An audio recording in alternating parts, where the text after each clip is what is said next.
पंचायत चुनाव टले तो भाजपा को फायदा या नुकसान? उत्तर प्रदेश की राजनीति का बड़ा सवाल। उत्तर प्रदेश में पंचायत चुनाव 2027 के विधानसभा चुनाव के बाद कराए जाने की संभावना की चर्चाएं तेज हैं।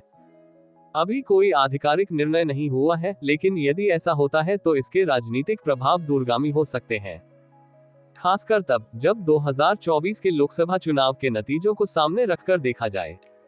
राजनीति में अक्सर माना जाता है कि सरकार चुनाव टालती है तो उसे कुछ रणनीतिक लाभ मिलता है, लेकिन उत्तर प्रदेश का राजनीतिक गणित शायद इतना सीधा नहीं है। यहाँ पंचायत प्रतिनिधि केवल गांवों के विकास कार्यों तक सीमित नहीं है, बल्कि वे चुनावी राजनीति की सबसे मजबूत जमीनी कड़ी भी है। 2024 के लोकसभा चुनाव का सबक। 2024 के लोकसभा चुनाव में भारतीय जनता पार्टी उत्तर प्रदेश में पहले जैसी स्थिति नहीं बना सकी। भाजपा को कई सीटों पर अप्रत्याशित नुकसान हुआ और समाजवादी पार्टी राज्य की सबसे बड़ी पार्टी बनकर उभरी।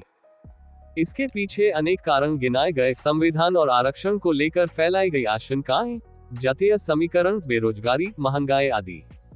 लेकिन एक कारण ऐसा भी था जिस पर अपेक्षाकृत कम चर्चा हुई, गांवों में पंचायत प्रतिनिधियों का प्रभाव।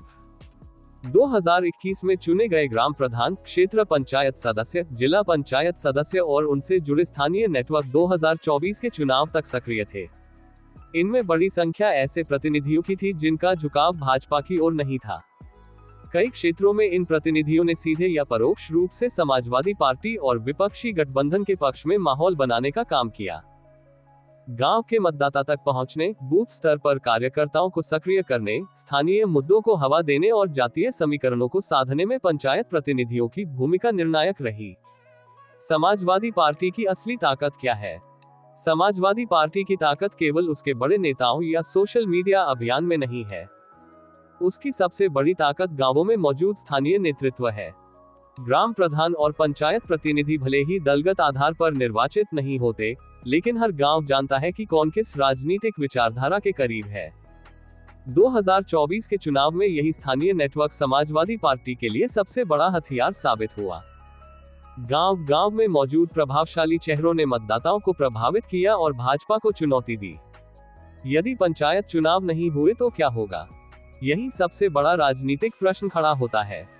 यदि पंचायत चुनाव समय पर नहीं होते और वर्तमान प्रतिनिधि ही किसी न किसी रूप में प्रभाव बनाए रखते हैं, तो क्या भाजपा के लिए ये स्थिति अनुकूल होगी?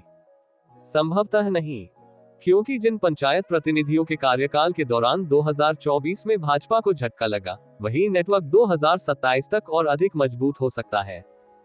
राजनीति का सामान्य सिद्धांत है कि यदि किसी संगठन की जमीनी इकाई आपके विरोध में काम कर रही है तो उसे बदलने का अवसर आपके लिए लाभकारी हो सकता है। लेकिन यदि चुनाव ही नहीं होंगे तो नए नेतृत्व के उभरने का अवसर भी नहीं मिलेगा। ऐसे में समाजवादी पार्टी को वही तैयार नेटवर्क मिलेगा जिसने 2024 में उसे राज्य की नंबर 1 पार्टी बनाया था। भाजपा के लिए जोखिम कहां है? भाजपा की सबसे बड़ी ताकत उसका संगठन माना जाता है, लेकिन गांवों में स्थानीय प्रभावशाली चेहरों की भूमिका आज भी अत्यंत महत्वपूर्ण है। यदि पंचायत चुनाव होते हैं तो भाजपा के पास मौका होगा कि वह अपने समर्थक नए प्रधानों और पंचायत प्रतिनिधियों को सामने लाए। इससे गांव स्तर पर उसका प्रभाव बढ़ सकता है। लेकिन यदि चुनाव टलते हैं तो भाजपा को उन्हीं परिस्थितियों में विधानसभा चुनाव लड़ना पड़ सकता है जिन परिस्थितियों में उसने 2024 का लोकसभा चुनाव लड़ा था। यानी विपक्ष के पास पहले से तैयार जमीनी नेटवर्क और भाजपा के सामने वही पुरानी चुनौती। राजनीति में खाली स्थान नहीं रहता।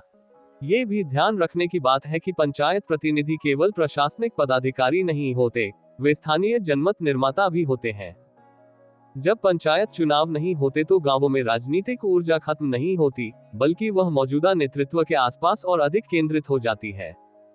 यदि वर्तमान पंचायत प्रतिनिधियों का बड़ा हिस्सा भाजपा के प्रति उत्साहित नहीं है, तो चुनाव टलना भाजपा के लिए लाभ के बजाय राजनीतिक जोखिम बन सकता है। निष्कर्ष: पंचायत चुनाव 2027 के बाद होंगे या समय पर, इसका अंतिम निर्णय सरकार और राज्य निर्वाचन आयोग को करना है। लेकिन राजनीतिक दृष्टि से एक सवाल जरूर उठ रहा है, क्या भाजपा उन पंचायत प्रतिनिधियों के साथ ही विधानसभा चुनाव में जाएगी जिनके प्रभाव वाले गांवों ने 2024 में उसे उत्तर प्रदेश में दूसरे स्थान पर पहुंचा दिया था? यदि उत्तर हाँ है, तो पंचायत चुनाव टालने की रणनीति भाजपा को जितना लाभ देती दिखाई देती है, उससे कहीं अधिक नुकसान भी पहुंचा सकती है। क्योंकि उत्तर प्रदेश की राजनीति में दिल्ली और लखनऊ की लड़ाई आखिरकार गांव की चौपाल, प्रधान के दरवाजे और बूथ स्तर के नेटवर्क पर ही जीती और हारी जाती है। 2024 इसका सबसे बड़ा प्रमाण बन चुका है।